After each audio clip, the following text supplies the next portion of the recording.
જો હવે મોડું થયું હોત તો સાહેબ આપણે આ મેં કીધું બીજું કાશ્મીર પેદા થાત. મેં અનેકો ટીવી ડિબેટ્સમાં આજે આ જ મુદ્દે ચર્ચા કરી. પહેલું મારું વિધાન જે છે આપની સાથે બિલકુલ મિલજુલ કરે એવું છે. મેં કીધું પશ્ચિમ બંગાળમાં ભાજપની જીત નથી, ભારતની જીત છે. ડેમોગ્રાફી એવી રીતે બદલાઈ રહી હતી કે એક સમયે જો હજી મોડું થયું હોત તો આપણે બીજું કાશ્મીર પશ્ચિમ બંગાળમાં જોઈ રહ્યા હોત. ભારતીય જનતા પાર્ટીએ આ વખતે સામ દામ દંડભેદ છોડો પણ મન વચન કર્મથી પશ્ચિમ બંગાળનો કિલ્લો ફતેહ કરવાનો નિર્ધાર કર્યો હતો. છેલ્લા 15 દિવસ તો અમિત શાહ ત્યાં ધામા નાખીને બેઠા હતા અને મુસ્લિમ તૃષ્ટિકરણની જે લોકો ભારતીય જનતા પાર્ટી ઉપર સાંપ્રદાયિકની કે હિન્દુ મુસ્લિમની આક્ષેપ કરે અથવા તો જે કઈ વાતો કરે એટલી બધી વાહિયાત છે, કારણ કે બાકીના લોકો એનાથી 3 ગણા વધે એવી તૃષ્ટિકરણની નીતિ અપનાવી રહ્યા છે. નંબર 1 છે મમતા બેનર્જી. મહેબૂબા મુફ્તી કરતા વધુ ખતરનાક એમ, કારણ કે મહેબૂબા મુફ્તીમાં એક તો આપણે માની શકીએ કે કમસે કમ બહુ સંખ્ય મુસ્લિમોનો બહુ વિસ્તાર તો છે, ત્યાં હિન્દુઓની સંખ્યા ઓછી છે, એટલે કદાચ એક ચોક્કસ પ્રકારની વિચારધારા વધુ પલકતી હોય. પશ્ચિમ બંગાળમાં તો એવું છે નહીં, ત્યાં તો હિન્દુઓ વિશેષ છે. અમુક જિલ્લાઓને બાદ કરો તમે, મુર્શિદાબાદ છે, માલદા છે, ઉત્તર 24 પરગણા છે, એવા વિસ્તારોમાં બાદ કરો તો બાકી તો હિન્દુ બહુલ્ય વિસ્તાર છે અને એ સરહદી છે, બાંગ્લાદેશને મળે છે. ન કરે નારાયણને જો હવે મોડું થયું હોત તો સાહેબ આપણે આ મેં કીધું બીજું કાશ્મીર પેદા થાત. અને બેન મમતા બેનર્જી એ જે સાદગીમાં દેખાય છે, સફેદ સાડી અને સ્લીપર રબરના, એ કેજરીવાલની માસીની છોકરી. શર્ટ કર્યા વગરનું શર્ટ ને આપણને લાગે કે આ શું છે. પછી હવે જેના જાણકાર લોકો શું કહે છે કે એ લોકો અંદર જોકીનું ગંજી પહેરે છે, માથે રવિવારીનો બુસ્કટ પહેરે છે. એના જેવું આ મમતા બેનર્જીનું છે. બધા લડાયક છે, મરદાની હે ફલાણી હે. ના મરદાની નહીં, આ લોકો ગદ્દારી હે. હિન્દુસ્તાનમાંથી એને એક જમાનામાં તો એના મોઢેથી બોલેલું વાક્ય છે કે યા તો અમને સ્વતંત્ર આપી દો પશ્ચિમ બંગાળ, યા અમે બાંગ્લાદેશ સાથે જોઈન્ટ થઈ જશું. બોલો કેટલી હદે કહેવાય. અને મુસ્લિમ તૃષ્ટિકરણની નીતિ એટલે કેવી. હમણાં જે આ ચૂંટણી પ્રચાર થયો એના સાંસદ છે સયાની ઘોષ, બોલવામાં વહરા આઈટમ, આપણી ભાષામાં કહીએ તો વહરા, અને આમ જોવો તો પ્રહારિક. હવે એને એક ગીત સોંગ જે આ પ્રચારમાં રજૂ કર્યું હતું, એ સોંગ એ સુપર ડુપર હિટ ગયું. એનો અર્થ એમ છે કે કેવી એ લોકોની માનસિકતા છે. મેરે દિલ મેં હે કાબા, આંખો મેં મદીના. પછી અમિત શાહ અને ભાઈ યોગી આદિત્યનાથ વગેરે કીધું કે કદાચ ટીએમસી ના દિલમાં કાબા ને મદીના હશે, પશ્ચિમ બંગાળના દિલમાં નહીં, એમાં તો મહાકાલી જ બિરાજે છે. અને જય શ્રી રામના નારાને બદલે જય મહાકાલીનો નારો પછી મંડ્યો ભારતીય જનતા પાર્ટીની સભાઓમાં ગુંજવા. તો આપે બિલકુલ સાચી વાત શરૂઆતમાં કરી છે કે આ વખતે જો ભારતીય જનતા પાર્ટીએ ફતેહ મેળવી ન હોત તો આપણે આને બીજા કાશ્મીર તરીકે મૂલવવું પડે. એટલી હદે એ આપણા વિરોધી થઈ ચુક્યા હતા. પરંતુ યદા યદા હિ ધર્મસ્ય ગ્લાનિર્ભવતિ ભારત શ્લોકની જેમ જ્યારે જ્યારે અધર્મની પરાકાષ્ઠા સર્જાય ત્યારે ચમત્કાર થતો હોય, પછી કોઈ પણ સ્વરૂપે થાય. ચૂંટણી સ્વરૂપ પણ એમાંનું એક હોઈ શકે. એટલે કેન્દ્ર સરકારના અર્ધલશ્કરી દળો ત્યાં એટલી મોટી માત્રામાં મૂકવામાં આવ્યા, જેમાં આપણે કાશ્મીરમાં જોતા હતા જોઈ શકીએ છીએ અત્યારે પણ એની જેમ ડિપ્લોટ કરવામાં આવ્યા. ત્યાં જનતાને એક વિશ્વાસ બેઠો કે આપણે કદાચ મત આપશું તો હવે તૃણમૂલ કોંગ્રેસના ગુંડા આપણને ડરાવી શકશે નહીં. સૈન્ય આપણી સાથે છે, સરકાર આપણી સાથે છે. એટલે મતદાન કરવા બહુ બધા લોકો નીકળ્યા. પેલા શું થતું હતું, મતદાન કરવા નીકળતા નહીં હિન્દુઓ, અને SIR લાગુ પડ્યું એ પેલા 93 લાખ મતદારોને કાપવામાં આવ્યા. તમે વિચાર કરો એ કેવા હશે. યા તો બોગસ, યા ડુપ્લિકેટ, યા તો બેવડા ધોરણ વાળા, યા તો પછી ગમે તેવા મરી ગયા હોય તો પણ એના નામે હાલતું હોય. આ ટાઈપના હતા જે SRI માં એનો કાકરો કાઢી નાખ્યો. કોર વોટ બેંક કહેવાય બેનની મમતા બહુ ધમપછાડા મમતા બેનર્જીએ કર્યા કે આ તો સારા માણસોના નાગરિકોને મત કાપી નાખ્યા ને અમારી વોટ બેંકને નુકસાન કર્યું, ફલાણું ઢીકણું કંઈક કર્યું. પરંતુ મોદી સરકારે કાંઈ સાંભળ્યું નહીં. એને કીધું જે કરવું ઘટે એ સરકારે કર્યું. ઇલેક્શન કમિશનરની ઉપર આક્ષેપ કર્યા. મમતા બેનર્જીને તો એ ભગવાનની દયા છે, કેજરીવાલ જેવું છે. કેજરીવાલ સુપ્રીમ કોર્ટ થી માંડીને બધાના જજને આક્ષેપ કરે છે કે જજે પક્ષવાદી છે. એમ મમતા બેનર્જી પર ફાવે એમ આક્ષેપ કરે છે. મમતા બેનર્જીનું વલણ કોઈ વિદેશી મહિલા હોય એવું છે, ભારત દ્રોહી મહિલા હોય. એટલે મેં કીધું કે આ ભાજપની જીત નથી, આ ભારતની જીત છે. કારણ કે એટલી હદે એ લોકોએ તૃષ્ટિકરણ કર્યું. અને બીજું આપણા મત લેવા માટે થઈને એને મહિલાઓમાં રેવડીબાજી કરી. એની યોજના છે લક્ષ્મી ભંડાર. દર વખત પેલા મહિને 1000 રૂપિયા આપવાની વાત હતી, ચૂંટણી આવી એટલે 1500 કરી દીધા હતા કે અમે 1500 આપીશું. પરંતુ ભારતીય જનતા પાર્ટીને ખબર હતી કે આ અભિને તો કભી નહીં, એના જેવો ખેલો છે, એટલે એને 1500 બદલે એને 3000 રૂપિયા કર્યા. એટલું જ નહીં, ત્યાંની સિટી બસ, જે જાહેર પરિવહનની બસ હોય છે સરકારની, એમાં મહિલાઓને ફ્રી પરિવહન માટેની વાત કરી. પછી 33% નોકરીઓમાં અનામત કીધું, 33% એ પણ ભારતીય જનતા પાર્ટીએ ત્યાં એનો એજન્ડામાં સામેલ કર્યો. એક ઘૂસણખોરોનો મુદ્દો હતો, એવો જ બીજો મુદ્દો સર હતો, એને કહેવાય સલામતીનો. આપણે બધા સંદેશ ખાલી ત્યાં જે ઘટના બની હતી એનાથી આખો દેશ સાક્ષી છે, અને આરજી મેડિકલ કોલેજમાં પણ જે ઘટના બની હતી એનો આખો દેશ સાક્ષી છે. ક્રૂરતમમાં ક્રૂરતમ ઘટના, નિર્ભયાને યાદ અપાવે એવી ઘટના ત્યાં બનેલી. ભારતીય જનતા પાર્ટીએ શું કર્યું કે સંદેશ ખાલીની જે હતી રેખાબેન પાત્રા, એને અને આરજી મેડિકલ કોલેજની પીડિતા હતી એની માતા, આ બેને તો પક્ષની ટિકિટ આપી. જે કરવું ઘટે એ બધું કર્યું. એક હિન્દુ વોટને જાગૃત કરવા માટે થઈને જે કરવું ઘટે એ કર્યું. તો નરેન્દ્ર મોદીએ સુભાષચંદ્ર બોઝે કીધું, તુમ મુझे खून दो मैं तुम्हें आजादी दूंगा.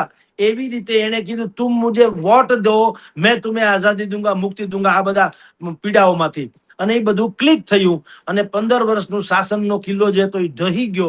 કારણ કે એ શાસન નતું, એ કાયદેસરનું એની ઉપરનું આધિપત્ય હતું. વિરોધ પક્ષોના બારે વાણ ડૂબી રહ્યા છે ક્રમશઃ, એક પછી એક રાજ્યમાં. એની જે ફરેબી નીતિ હતી, ફરેબી કહું છું, એ એટલી ઉજાગર થઈ કે જનતાને તેના પર ભરોસો નથી થયો. શાસક પક્ષ બધું બાકીની બધી વાતો આપણે કહીએ છીએ, દબાવે છે, ધમકાવે છે, ફલાણું ઈડી ને સીડી ને, પણ એ કેટલા ટકા? હમણાં અહીંયા સ્થાનિક સ્વરાજ્યની ચૂંટણી થઈ તો 760 જેટલી બેઠકો બિનહરીફ થઈ, એટલે બધા ઉહાપો મચાવ્યો કે ભાઈ બિનહરીફ તો દબાવીને કરી, ધમકાવીને કરી છે, આમ ને તેમને વગેરે વગેરે. હું એમ કહું છું, ચાલો માની લ્યો કે 760 ને દબાવી ધમકાવીને ભારતીય જનતા પાર્ટીએ બિનહરીફ કરાવી. ઓકે, 10,000 માંથી 760 કાઢી નાખો, અથવા તો 1000 કાઢી નાખો, તો 9,000 તો તમારા હાથમાં છે ને. તો કરી બતાવો, 9,000 માં તમે તમારો ખેલ કરી બતાવો. તમારે એ તો કઈ થતું નથી. બધી જે આ લોકો જે ખટપટ કરે છે અથવા બોલે છે કે શાસક પક્ષ જે છે એટલે કે ભારતીય જનતા પાર્ટી સામદામ દંડભેદ, તો તમે ક્યાં દૂધે ધોયેલા છો? તમે ક્યાં અહીંયા કામધેનુના દીકરા જુઓ? તમે કોને સત્તા ઉપર આવીને જનતાની પીડા માની? કોરોના કાળમાં બીજા શાસક પક્ષની ઉપર આપણે તો દુનિયાભરના માટલા ધોયા હતા, પણ વિરોધ પક્ષોને જો એટલી બુદ્ધિ હોય કે આપણે જો મત લણવા હોય તો કઈક સિમ્પથીનું વાવેતર તો કરીએ. તો કોરોના કાળમાં કોંગ્રેસના લોકો ક્યાંય નીકળ્યા એવું દેખાય છે જગતમાં ક્યાંય? પણ તમે ચૂંટણી તાણે ખાલી પાક લણવા આવો અને ભાજપની ઉપર માછલા ધુઓ તો ક્યાંથી હાલે? ભારતીય જનતા પાર્ટી અહીંયા ગુજરાતમાં 30 વર્ષથી શાસન ઉપર છે, છતાંય એને અમે 24/7 ઇલેક્શન મોડમાં જ હોય છે. એમ પશ્ચિમ બંગાળમાં પણ અત્યારે જે તમે આપે કીધું તેમ કેટલાક એન્કર્સ, કેટલાક ડિબેટ કરનારાઓ, કેટલાક વિરોધ પક્ષના લોકો, બધા લોકો કહે છે કે ત્યાં હિન્દુ મુસ્લિમ ભારતીય જનતા પાર્ટી. અરે ભાજપે હિન્દુ મુસ્લિમ કર્યું તો આ મમતા બેનર્જીએ શું કર્યું? અને આ મેં આપને કીધું કે તમે આ જે સાયાની ઘોષ છે, ઈ મેરે દિલ में है काबा आंखों में मदीना. કા ભાઈ તમારામાં મહાકાલી ન આવ્યા? ખાલી મદીના જ આવ્યા. મદીનામાં વાંધો નથી, કાબામાં વાંધો નથી. હાલો, તમને ઈ મુબારક છે, પણ તો પાછું કાલી માતાએ આવવા જોઈએ ને. ઈ તો આવતા નથી. તો તમે કરો લીલા ને ભાજપ કરી છીનાળા, એવું તો હોય નહીં.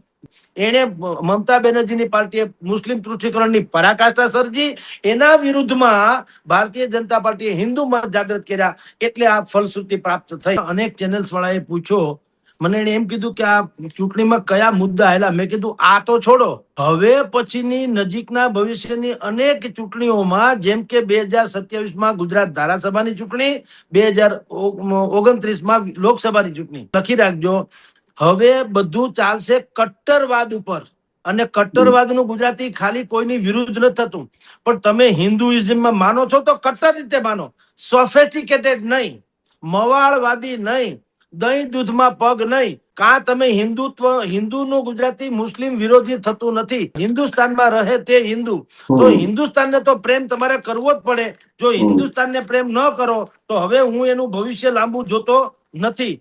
હું આપને કહું, જે લોકો પશ્ચિમ બંગાળથી માંડી અને બધી જ જગ્યાએ પોતે આવા ઘૂસણખોરોને ઘૂસાવીને પોતાની જાતને બહુ સોફિસ્ટિકેટેડ માનવા માંડે છે ને ભાજપને ધમકાવે તો એવું હવે ચાલશે નહીં. મતદારો ક્લિયર થઈ ચુક્યા છે કે વિરોધ પક્ષની શું માનસિકતા છે, ભાજપની શું માનસિકતા છે. જે ગઝલ હતી એના જવાબમાં જે બેચેન મધુપુરી એ પંક્તિઓ રચી મને લાગે આખું પશ્ચિમ બંગાળ છે ને એ પણ અત્યારે આ જ પંક્તિઓ ગુણગણાવી શકે એવી એની સ્થિતિમાં છે. એને એમ કીધું કે ખફા હોતે હે તો હો જાને દો, ઘર કે મહેમાન થોડી હે, सारे जहां से लताड़े जा चुके इसका मान थोड़ी है, और यकीनन यकीनन किराएदार ही मालूम पड़ते हैं इस मुल्क में, वरना बेवजह ही अपना ही मकान कोई जलाता थोड़ी है. તમે જો ભારતના છો તો તમે ભારતમાં કઈ રીતે કોઈની હત્યા કરી શકો, કઈ રીતે કોઈના મકાન સળગાવી શકો, કઈ રીતે કોઈને પીડા આપી શકો? કારણ કે આપણે તો ભારત મારો દેશ છે ને બધા ભારતીયો મારા ભાઈબંધ છે, માનીએ છીએ.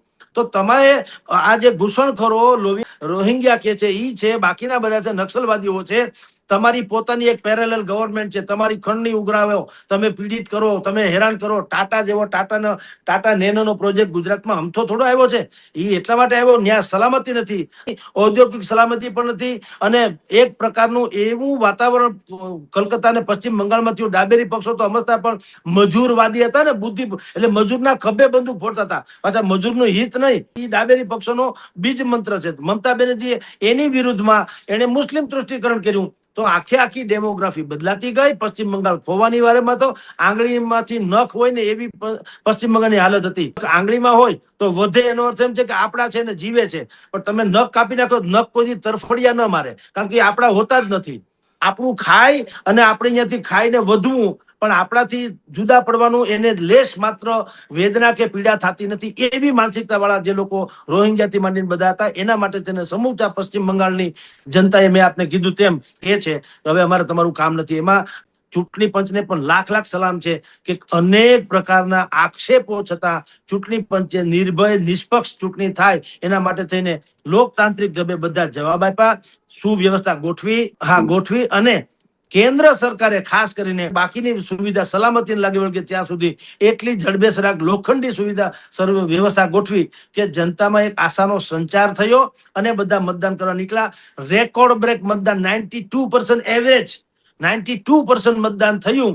અને અત્યારે જ્યાં રીપોલિંગ થયું ત્યાં પણ 93% થયું. તમે કલ્પના કરો, એ કેવું કહેવાય. આખું પશ્ચિમ બંગાળે બિલકુલ આખા દેશને એક દિશા પણ ચીંધી છે.